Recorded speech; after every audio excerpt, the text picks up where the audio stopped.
हमारे वृंदावन का नियम है कि वसंत पंचमी से ठाकुर जी के गर्म वस्त्र धीरे धीरे कम किए जाते हैं। सबसे पहले ठाकुर जी के मोजे उतारे जाते हैं। मोजे क्यों? और कई बार ऐसा होता है कि वसंत पंचमी वाले दिन भयंकर कोहरा होता है वृंदावन में, इतना भीषण कोहरा कि आप अपना हाथ नहीं देख सकते आगे, और ठाकुर जी के मोजे उतारने पड़ते हैं।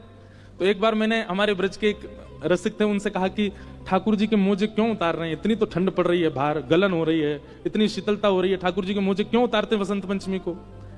कई बार दिन के हिसाब से नियम का पालन नहीं करना चाहिए, वातावरण के हिसाब से भी करना चाहिए। हम सेवा सेवा चिल्लाते हैं सब जगह, ठाकुर जी के सुख का विचार करना चाहिए। बाहर इतना जाड़ो पड़ रहा है, हम ठाकुर जी के मोजा उतार रहे हैं।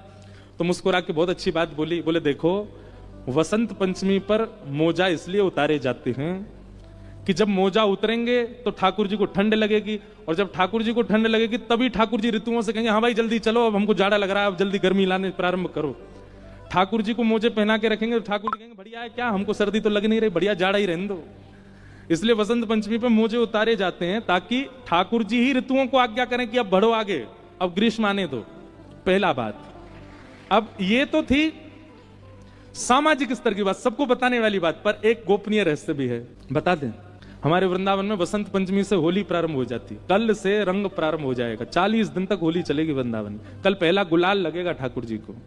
अंतरंग बात यह है कि ठाकुर जी वृंदावन में पादुका नहीं पहनते, और प्रतिदिन ठाकुर जी एक एक गोपी के यहां जाते हैं उसकी सेवा को, उसके प्रेम को स्वीकार करने के लिए।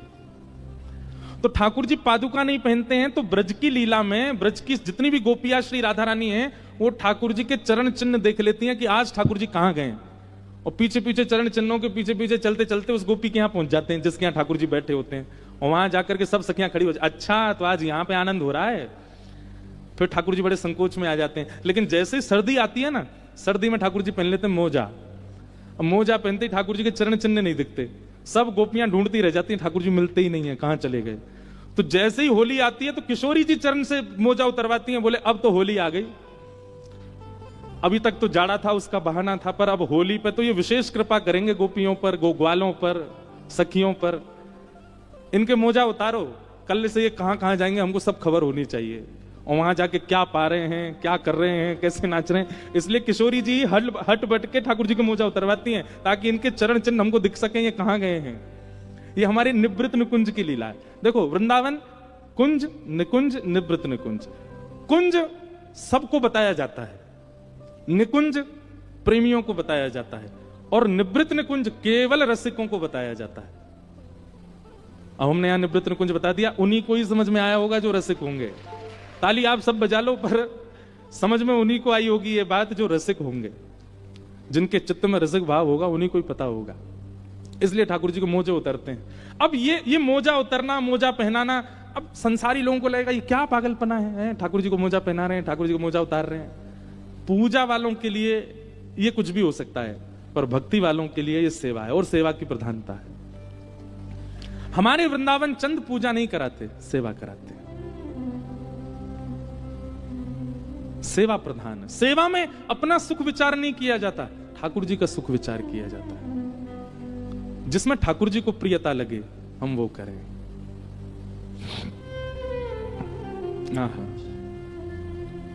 अब जैसे ठाकुर जी को प्रिय लगे ये बात मन में आती है तो एक ही पंक्ति गूंजती है मेरे चित्त में,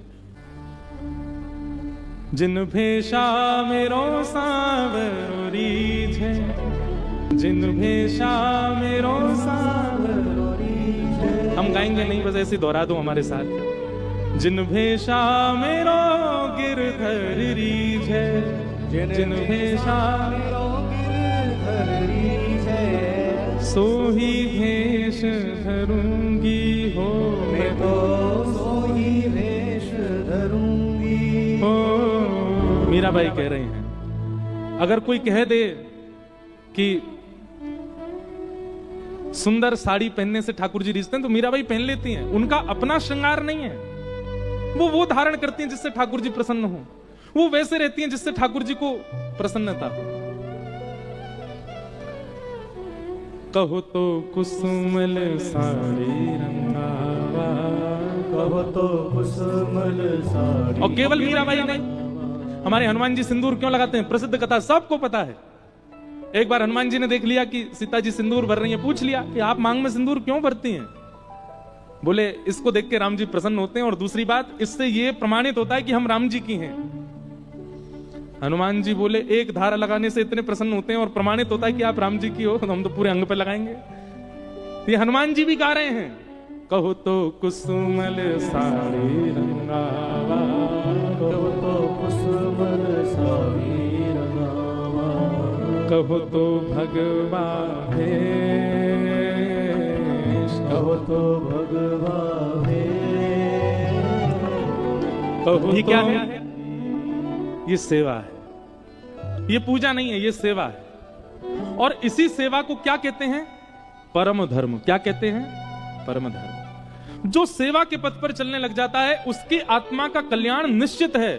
भागवत जी कह रही हैं, सवई पुंसाम परो धर्मो यतो भक्तिर अधोक्षजे अहितुक्य प्रतिहता यह आत्मा संप्रषेदति। देह का अभिमान हम जितना ज्यादा करेंगे उतने ज्यादा संसार में गिरते जाएंगे, और जितने देहाभिमान शून्य होकर के देह ठाकुर जी के तरह से रहे, ठाकुर जी को जैसे प्रिय लगे वैसे रहे, ठाकुर जी को जैसा हम ठाकुर जी के लगे ऐसा देह को रखना, ऐसा प्रसाद पाना, ऐसे ही सोना, ऐसे ही रहना, वही आत्मकल्याण कहलाता है, वो परम धर्म कहलाता है। इस प्रकार सूत जी महाराज परम धर्म का वर्णन करते हैं। आगे भागवत जी में भगवान के 24 अवतारों का वर्णन किया गया। उसके बाद भागवत जी की रचना कैसे हुई इस विषय को बताया गया। भागवत जी की रचना क्यों हुई, ध्यानपूर्वक सुनिएगा। श्री वेदव्यास जी महाराज ने अनेक पुराण लिखे, अनेक ग्रंथ लिखे। वेदव्यास जी की अंतिम रचना है श्रीमद् भागवत। भागवत जी लिखने के बाद वेदव्यास जी ने अपनी कलम को सरस्वती जी में बहा दिया। बोले अब कुछ और लिखना शेष नहीं है, ये सर्वोपरि है, ये संपूर्ण है। भागवत जी की रचना के पीछे मुख्य उद्देश्य क्या है? 4 पुरुषार्थ हैं बंधुओं, जिन चारों में हम पूरे दिन लगे रहते हैं। हमारा पूरा जीवन इन 4 के पीछे ही दौड़ता रहता है। कौन कौन? 4 पुरुषार्थ। सबसे पहला धर्म, दूसरा अर्थ, तीसरा काम, और अंतिम मोक्ष। हर व्यक्ति धर्म के पीछे भाग रहा है। एक बात कहें, नास्तिक भी धर्म है, आस्तिक भी धर्म है। आप मंदिर जाते हो, कथा सुनते हो, तिलक लगाते हो, संत जनों को पूजते हो, वैष्णव जनों की बातें सुनते हो, तो आप आस्तिक धर्मावली हो। पर आप मंदिरों को देख के मुंह फेर लेते हो, कथाएं बताएं नहीं सुनते, संत महापुरुषों के प्रति कोई भावना नहीं, तो ये नास्तिक धर्म है, ये भी धर्म है। तो सबसे पहला हम लोगों की गति क्या है? धर्म। अच्छा देखो, धर्म का पालन सब करते हैं। कैसे? भाई सुबह उठ करके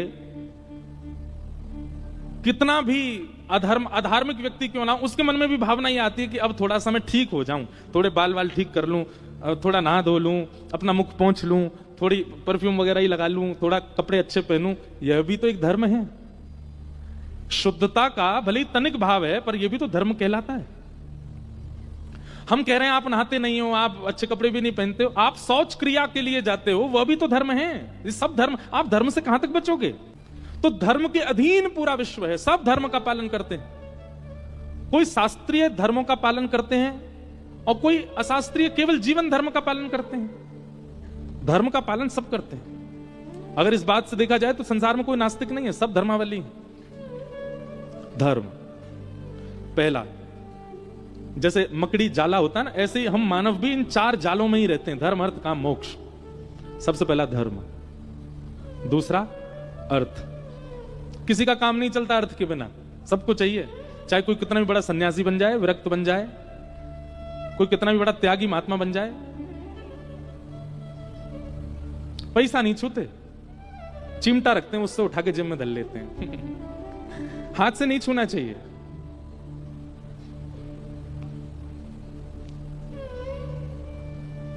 सबका काम चलता है, अर्थ सबको चाहिए। अच्छा हम कहेंगे कि आप धन नहीं छूते, धन से आपका कोई अन्न भी नहीं लेते क्या? अन्न भी अर्थ में आ जाता है, क्योंकि अन्न का निर्माण अर्थ से ही होता है। तो धर्म, अर्थ, और तीसरी बात काम। काम की अनेक परिभाषाएं। एक तो थोड़ी विलग परिभाषा है, पर काम का मतलब कामनाएं भी होती हैं, सबकी होती हैं। कामनाओं के बिना संसार में कोई रह ही नहीं सकता। आप जीवित ही नहीं रहोगे अगर कामना नहीं होगी तो। सबकी कामना होती है, धर्म, अर्थ, काम। और इन तीनों को भोगते भोगते कहीं ना कहीं व्यक्ति के अंदर चौथी भावना प्रकट हो जाती, किसकी? मोक्ष। मुझे मोक्ष की प्राप्ति हो। इन चारों की दौड़ में हर व्यक्ति लगा है, संसार का हर व्यक्ति धर्म, अर्थ, काम, मोक्ष के पीछे भाग रहा है। पर इनके पीछे भागते भागते कहीं ना कहीं उसके चित्त में एक अशांति लगती है। हमको 27-28 वर्ष में अशांति से लगने, कितना भागें कितना भागें। हमसे बड़ी बड़ी उम्र के लोग बैठे हैं यहां पर।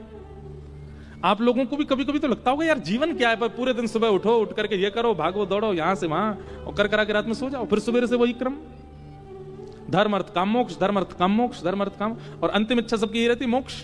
इन चारों की दौड़ में कहीं ना कहीं एक थकान का अनुभव होता है, एक अपूर्णता का अनुभव होता है।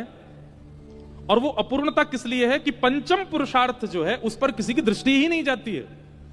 पुरुषार्थ 5 हैं, 4 नहीं। और उस पंचम पुरुषार्थ को जन जन को बताने के लिए भागवत की रचना हुई। और वो पंचम पुरुषार्थ कौन सा है?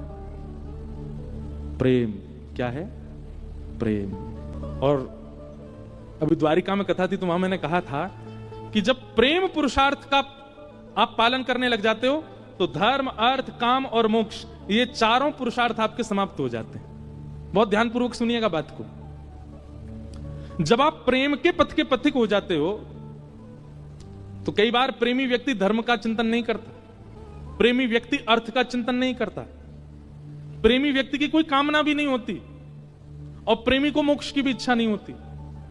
पंचम पुरुषार्थ प्रेम है, और ये प्रेम शब्द संसार में किसी के प्रति घट ही नहीं सकता, किसी के प्रति नहीं।